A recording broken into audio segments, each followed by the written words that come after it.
Hello, Ray Phoenix here. Welcome to Let's Play Jumping Flash for you, Robbit Mon Dieu, Part 4. So we're going to yet another random level, another box of chocolates level, and see what we're going to get next. And oh look, it's the cubed-headed Power Rangers. Clearly the Mighty Morphin Power Rangers took too much morphine, which made their heads turn into cubes that look like boxes that have fragile signs on them. Yeah, they're the Mighty Morphine Power Rangers, I guess you could call them that.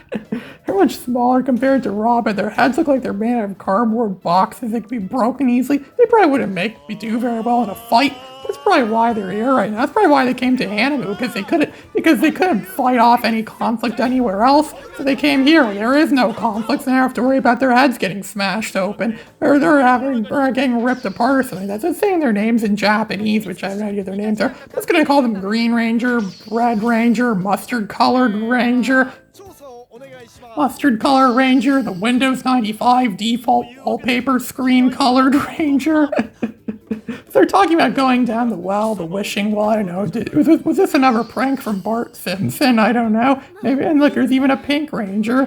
Yeah, the Pink Ranger. You can't have a Power Rangers team without a Pink Ranger, right? This is probably my favorite incarnation of the Power Rangers. The Power Rangers has had like 150,000 some odd incarnations. There's so many you probably never heard of before. This one has by far got to be the best. Simply because, you know, they have cubed heads and they live on Hanamu, where nothing real bad ever happens. So therefore, I guess that means they have the lowest failure rate then among the Power Rangers. They don't have to worry about failing, so they never get into any conflicts. So I guess that makes them, you know, the better Power Rangers, a better version of the Power Rangers. There's these bubble things that come up around. If we touch these bubble things, they explode, and then we get destroyed. But it actually took more effort into making explosions look more realistic and lifelike. Then again, I mean, the first two games just used sprites for explosions. Those first two games were made back in the early days of the PS1, so I kind of cut them slack. But I always got slack to early PS1 games, which is what Jumping Flash 1 and 2 were. This game came out during the prime of the PS1 in 1999, and the system was in its prime. We pretty much saw the best of what the system has to offer. And graphically, yes, this game could act as, you know, towards what the system has to offer. This took out the easiest boss of the game. I barely did anything. I mostly just stood there and fired shots at the boss. And yeah, he's dead now, because that's how pathetic he is. I mean, Jumping Flash 1 and 2 had a lot of pathetic bosses. At least they put effort into them. This boss clearly had no effort. And oh look, it's that red or that burgundy and blue, or purple, burgundy and purple KKK again. Just sitting there having tea. Japanese tea. It's a Japanese game, and tea time is really big in Japan, so I guess that has something to do with it. They're probably discussing their plans of what to do against Robbit. And now they're gonna meet that teenage girl we saw earlier that has those ball things that go jump, jump, jump, jump. Those artificial testicle things go jump, jump, jump, jump, jump, jump, jump, jump, jump, jump. And she's probably just gonna be walking around with them and smacking them together. And she's rambling on about more useless, stupid crap about stuff, which probably has nothing to do with the plot again. I mean, nothing in the Let's Play is coherent. Come on, face it, nothing in this game is coherent. Nothing makes any sense. I mean, it still makes more sense in the Star Wars prequels, but still, there's no... Well, because at least this is set, you know, at least this has a premise. The premise is there is no premise. It's essentially a game about nothing. Maybe Jerry Seinfeld made this game. A game about nothing. Look, you press the button again, made that ape escape sound effect again. She's gonna run out. Then we're gonna find out she has some kind of deal with Robbit. She's probably a protagonist of this game going against those KKK people and just set a bomb in there and exploded it or something like that. So now Robbit's gonna jump back. I don't even know what her alignment is or anything like that. I don't even think characters even care about alignments. It's like it's all for one person, or we're not all in this together. It's like every man for themselves. I don't know, maybe Hanamu's like that. I wonder what kind of government Hanamu has. Do they even have elections? Do people even I mean, I'm sure the people in the government don't have brains. Then again, no one in this game seems to have any brains anyways. People in Hanamu clearly have no kind of education whatsoever. I think Hanamu may have been made of some sort of science experiment, maybe.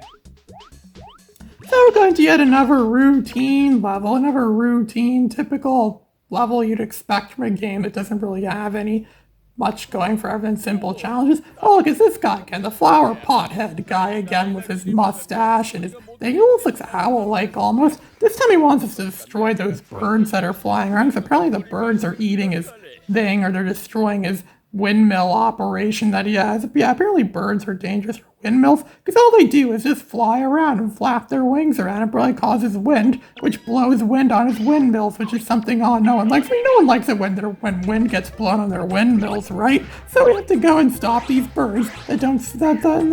That's all they seem to be doing. And they're really harsh. Oh, okay, I can see why he doesn't like them. Now they're shooting feathers at us. Because bird feathers are really sharp, right? I mean, I used to get poked by feathers a lot of the time. That would be in stuff that I wear. I wear like a coat or something like that that has a lot of winter, has like bird feathers in them, and they would poke my back lots. I guess that's where they came from. They're probably going to kill these birds and use them to make winter coats or something like that. At least they serve a purpose, right? I mean, birds do serve a purpose more than that. Or maybe they're going to make some sort of soup out of them, like albatross soup or something like that. There actually is such a thing as that. I heard along of albatross soup. I doubt that's the case. I don't think this guy cares about them. He just wants the birds dead. He probably doesn't even want anything to do with them. I don't know. Maybe one day will translate this game. Or better yet, I think I know what's really going to happen. I'm probably going to learn Japanese first before anyone could have a chance at translating this game. I'm still interested in getting Rosetta Stone and learning Japanese. I'm probably going to do it when I finally come back home around February or so. And then I'm going to finally get more serious about learning Japanese, and then I might learn more languages too. Apparently learning languages is a good way to, build diplomatic relations with people around the world. And well, then I guess I could maybe add to my channel, maybe I could make videos about that eventually. Like where I could actually translate video games that only came out in Japanese. Yeah, that actually does sound like a pretty good topic for videos in the future. They're just pretty much playing Ice Climbers again, but this time we're climbing up this tower and going after those stupid birds. Yeah, I got one down there. There actually are bonuses in this game. Kind of like a Jumping Flash 2 introduced that whole, you jump on one, then you jump on the other, keep jumping and hitting and jumping and hitting them, and then eventually it increases the percentage of your score, like bonus 3,000, bonus 5,000, bonus 10,000, something like that. That principle does exist, but instead of actually saying a number, it just says oh, great, good, excellent. It does absolutely nothing in this game because there's absolutely no scoring system in this game. It might contribute to the amount of money you win at the end of the level, but all money really does in this game, or Kiwi is what they call it, does in this game, is just simply buy trading cards, which I guess at the end of the game I'll probably do that. Or just take all my savings and go blow them on some packs of trading cards. Yeah, I mean, if they made Jumping Flash trading cards in real life, I'd totally buy them. They probably will make trading cards one day of the Ray Phoenix properties eventually. Imagine having Jason and Mason, Odyssey of Oddities, and Ivan's War trading cards. I think that would be a cool idea eventually. There probably will be something like that. I mean, there are Star Wars trading cards after all. There's probably Harry Potter ones too. I think that may have existed at some point or another. Pretty much every franchise you could think of has trading cards made of it. So, okay, I see what's really gonna happen. We just destroyed that bird and then some scissors came out. Scissors in the ground, not sword in the stone, but scissors in the ground. What are these gonna do? I don't know, maybe he wants to clip the wings off the birds or something like that. Maybe he wants to use it as a weapon, because scissors are an underrated weapon. I remember there was an episode of Monk where someone actually murdered a bad guy using scissors by taking scissors to their neck. Yeah, I remember that. Scissors are an underrated weapon, and we have them everywhere. That's why they say you don't run with scissors. And yet Weird Al made a whole album about that called Running with Scissors. It might actually be my favorite Weird Al album, Running with Scissors. This one album had the legendary Saga Begins song on it. And somehow Weird Al was able to write that song before Phantom Menace came out, because he just got information from leaks. Like, people would leak information about the movie and he would know about it. So he was able to write a whole song based on information leaks. That's pretty impressive. And he got it so spot on. I think he had more insider information.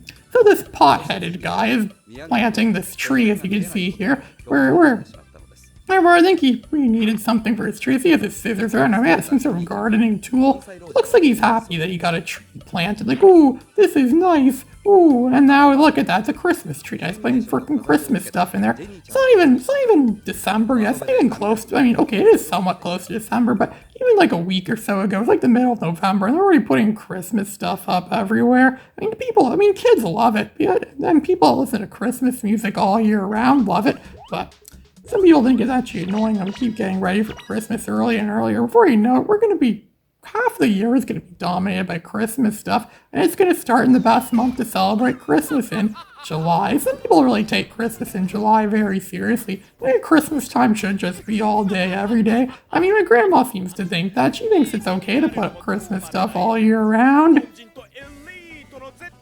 So we're going to another one of these dumb challenge things. They call them challenges. I'm using challenges with quotation marks for my fingers. I have to say that because you obviously can't see me doing it. But yeah, this apparently is supposed to be some sort of challenge. Oh yeah, I see there. It's a ring challenge. Falling through the frickin' rings. Don't you like falling through the frickin' rings? I love falling through the frickin' rings. Superman loved falling through the frickin' rings. That's all Superman did in his one and only game on the N64, Superman 64.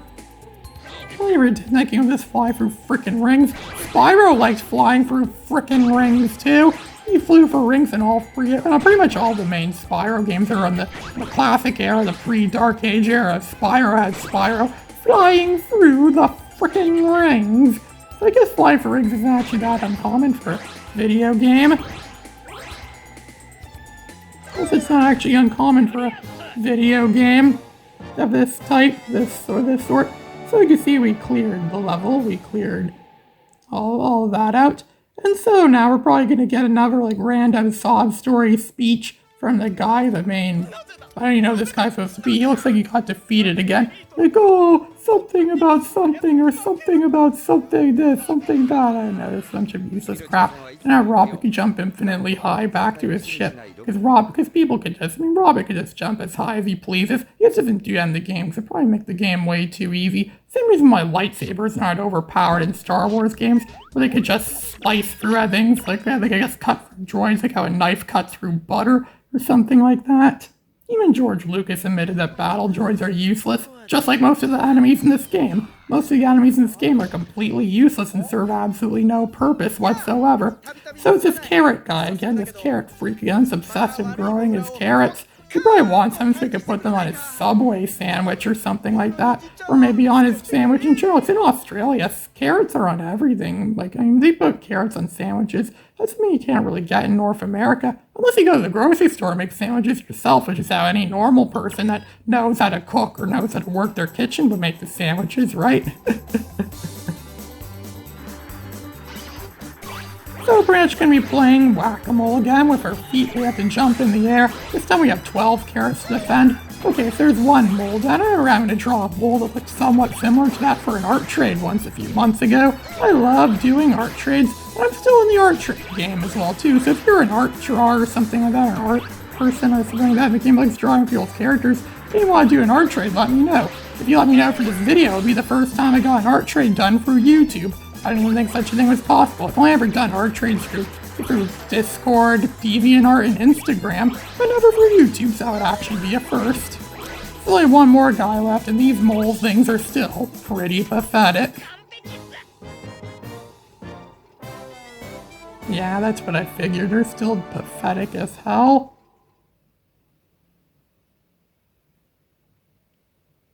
But we got to smash all them down easy with very little challenge at all. He's just saying, oh, thank you, Robbit, you saved my crops again, you saved my carrots again, now I have a business again, or something like that. Now people pay me more for my dumb carrots, or something like that. So Robbit can just jump infinitely high again back into his ship, and voila, that's how this level ends. That's how just about any level in this game ends. This is Ray Phoenix signing out.